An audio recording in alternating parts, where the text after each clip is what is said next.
Hello, my name is Gary Schotten, and I'm happy to be with you again today. And today we're going to talk about writing a business plan.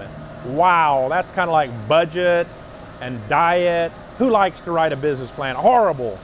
Well, you know what? It's kind of required if you're going to get a loan. First of all, never download a business plan from a software.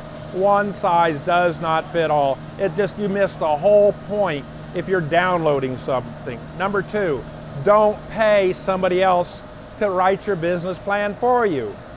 That's just a piece of paper. You don't know what's in it. You got to realize that the business plan is primarily for you.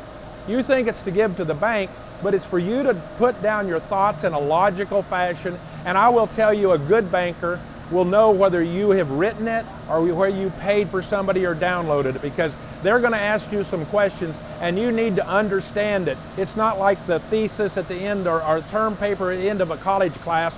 Woo, I'm done with that. No, this is a live, living piece of document. So I really encourage you to do this on your own. And normally people have trouble that have trouble writing their business plan have not asked enough questions. They've not got into their subject matter enough. Frankly, they don't know what they want to do. So if you don't know what you want to do, it's pretty hard to write it down.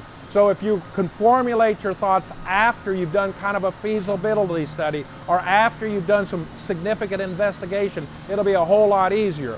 Now, we suggest that you keep it short. Up to $300,000 or less, I'd say 4 pages would be enough.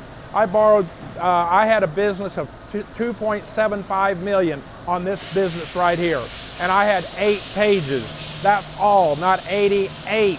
And I knew what was in there because I worked on it for 6 months. I rewrote it and rewrote it, not to make a theme, like a paper to get an A on my college course, because my livelihood is in this. I wanted to understand it. I wanted someone that looked at it and read it, understand that they had my best interest at hand, and they would criticize it and bring attention to things I might have missed.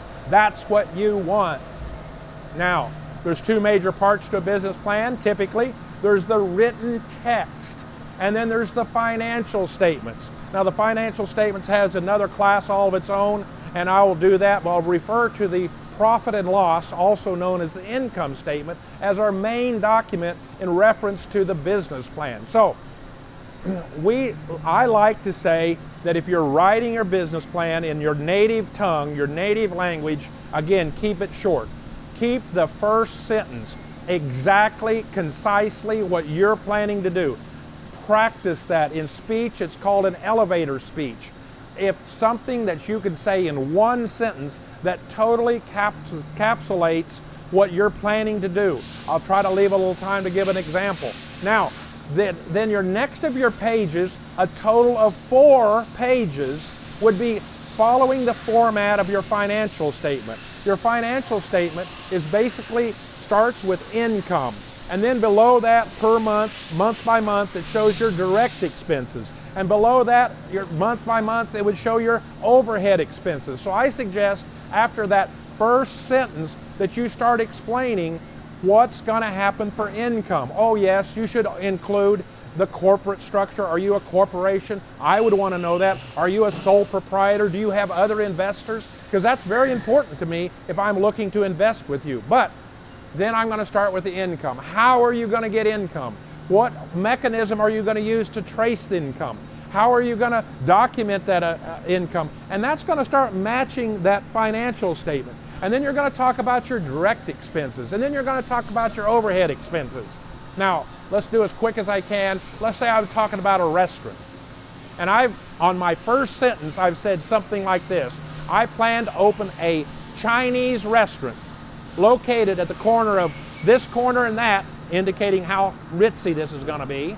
And then I'm going to have it open from lunch and dinner. I'm going to be open 20 days in a month, and I'm going to know from that what my average ticket is, that on everybody that comes through my restaurant is going to be averaged together, and I'm going to just say that I have 100 customers a day and they average $50 per ticket.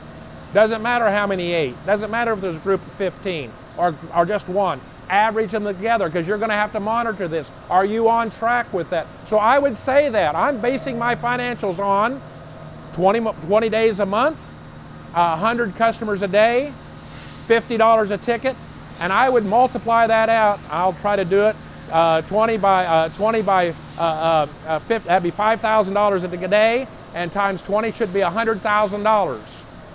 If I'm wrong, correct me, okay?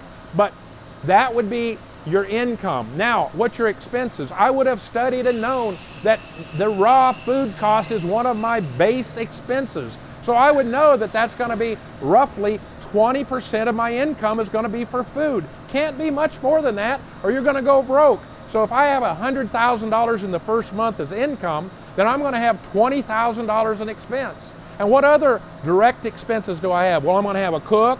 I'm going to have some waiters. Well, they might get tips. Well, spell out. Tell me briefly what they're going to do. How are you going to pay your waiters?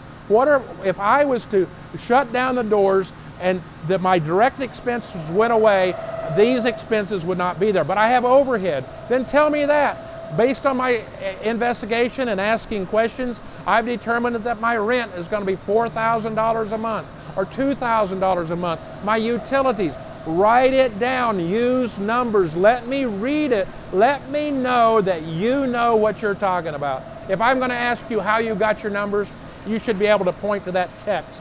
And they should match month by month.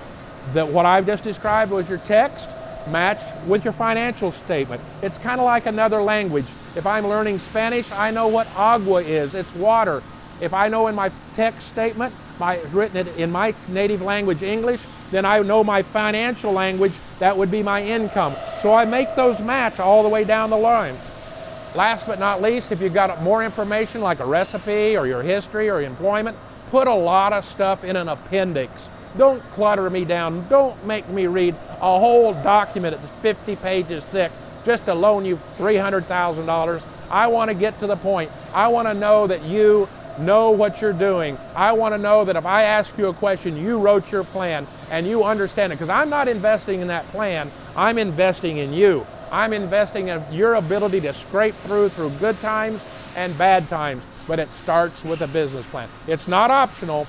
I really warn, don't borrow the money from grandma or auntie or uncle or their retirement account. Too risky, in my opinion, on your first business. Hope you've learned something. Thank you for being with me.